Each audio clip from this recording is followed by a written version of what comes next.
오늘 말씀은 사도행전 6장 1절에서 15절 말씀인데요. 1절에서 7절까지만 읽도록 하겠습니다.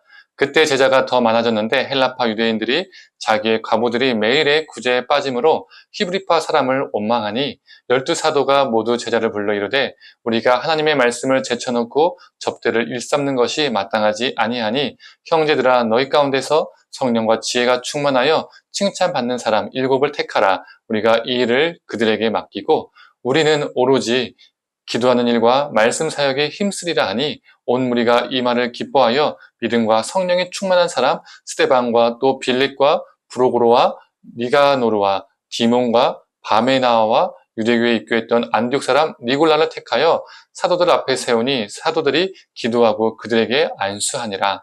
하나님의 말씀이 점점 왕성하여 예루살렘에 있는 제자의 수가 더 심히 많아지고 허다한 제사장의 무리도 이 도에 복종하니라. 아멘. 아침 묵상을 들으시는 모든 성도님들에게 하나님의 은혜가 있기를 간절히 소망합니다.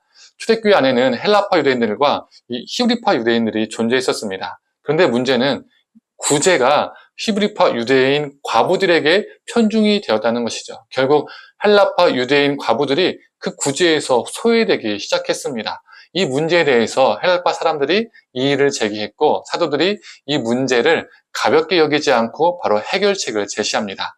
사도들은 우리가 잘 알고 있는 것처럼 7명의 집사를 뽑습니다. 그 7명의 명단은 스데반, 빌립, 브루고로, 나가노르, 디몬, 바메나, 그리고 니골라였습니다. 이름이 어렵죠? 저도 발음이 잘 되지 않습니다.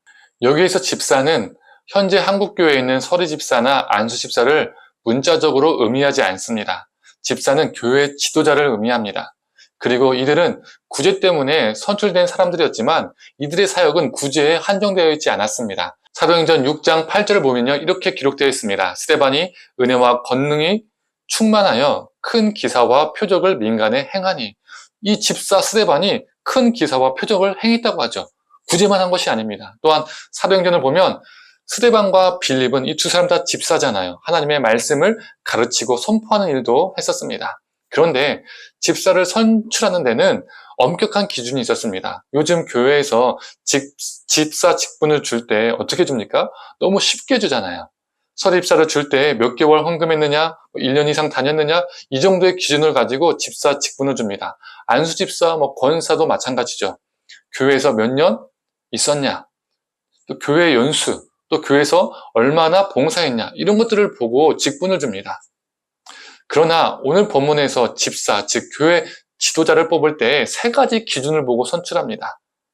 3절을 한번 읽어볼까요? 형제들아, 너희 가운데서 성령과 지혜가 충만하여 칭찬받는 사람 7을 택하라. 3가지 중에 1가지, 먼저 성령이 충만한 사람입니다. 성령에 충만한 사람은 랄랄랄랄랄라 이 방언을 하는 사람이 아닙니다.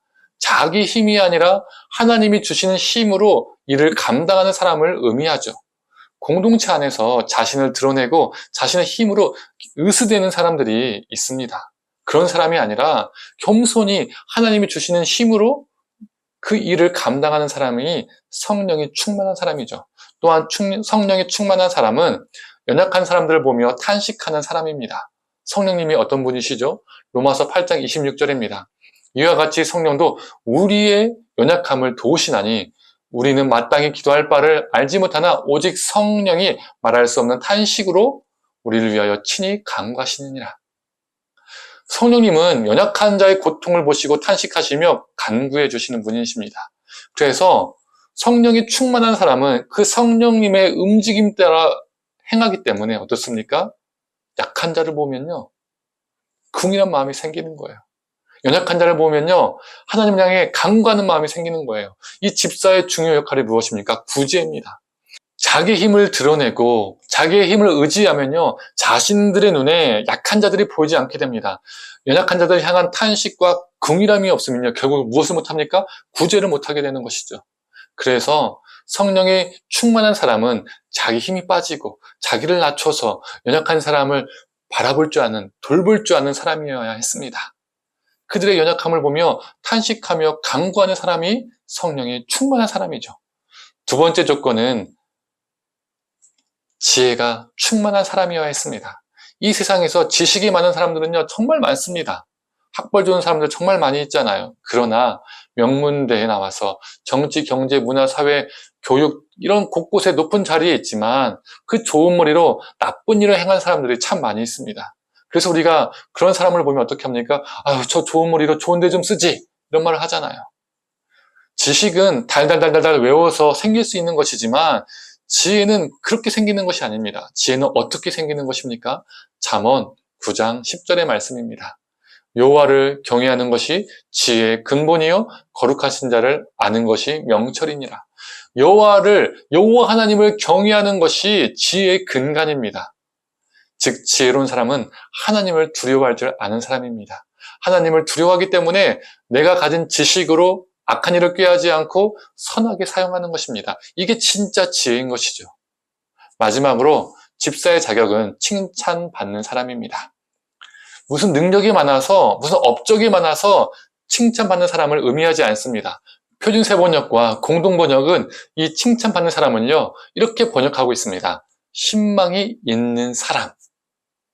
능력이 많아도 업적이 많아도 신망받지 못하는 사람, 신뢰받지 못하는 사람들이 있습니다.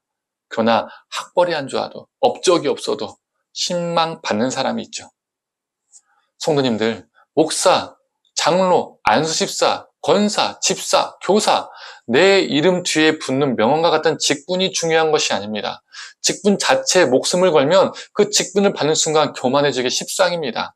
직분을 계급으로 착각하면 군림하고 대접받고자 하는 마음이 우리 안에 생기는 것이죠.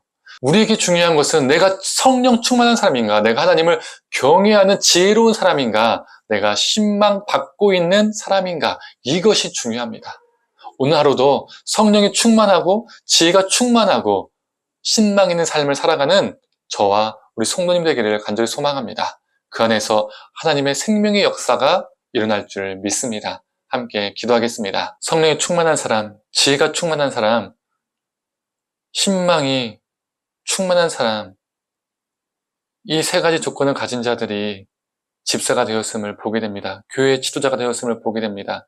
하나님, 우리는 교회 지도자로 살아갈 때 단순히 그 명함으로만 가지고 살고 있지는 않은지요. 하나님, 우리가 그 명함을 붙이는 것이 아니라 그 직분이나 이름을 갖고 있는 것이 아니라 우리가 먼저 성령에 충만한 사람 되게 하여 주시옵소서. 하나님을 경외함으로 지혜로운 사람 되게 하여 주시옵소서. 사람에게 신망받는 사람, 신뢰를 줄 수 있는 사람, 그런 사람 되게 하여 주시옵소서. 그래서 교회이든 교회 밖이든 가정에서든 일터에서든 어디에든 정말 하나님의 사람으로서 생명을 전이시키는, 하나님을 기쁘시게 하는, 그리고 이웃을 섬기는 존재가 되게 하여 주옵소서. 감사드리며 사랑에 많으신 예수님의 이름으로 기도드립니다. 아멘.